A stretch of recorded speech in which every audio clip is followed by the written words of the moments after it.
Le Flash Info avec le centre de stockage de la Manche. Le conseil de la CUC perturbé. Ce lundi 13 octobre, les salariés du chantier naval DCNS se sont invités pendant une vingtaine de minutes pour demander aux élus locaux d'agir pour le maintien de l'emploi et des compétences sur le site cherbourgeois.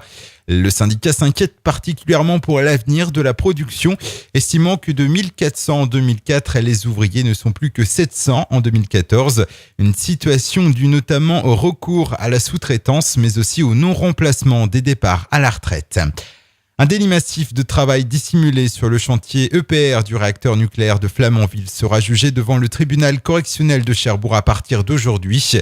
Au centre du procès, dont ils seront absents, figurent 460 ouvriers polonais et roumains. 163 étaient employés par la société d'intérim Atlanco et 297 par l'entreprise de bâtiments et travaux publics Elco.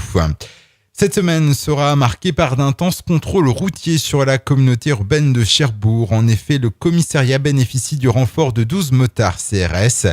L'accent sera notamment mis sur le respect de la vitesse et les règles de priorité. La ville de Tour-la-Ville sera aussi surveillée de près dans le cadre plus général de la lutte contre la délinquance, en particulier les cambriolages.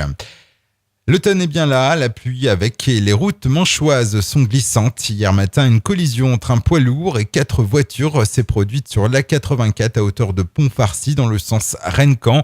Sur les 8 personnes présentes dans les véhicules, 4 sont blessées légèrement.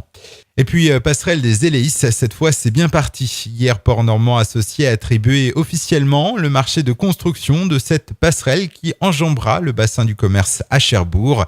Coût estimé de l'ouvrage 3,2 millions d'euros. Les travaux devraient commencer dans 2 mois et durer 14 mois. Le Flash Info vous a été présenté par Landra, centre de stockage de la Manche à Digguleville. Pour en savoir plus et visiter notre centre, 0810 120 172, coup d'un appel local.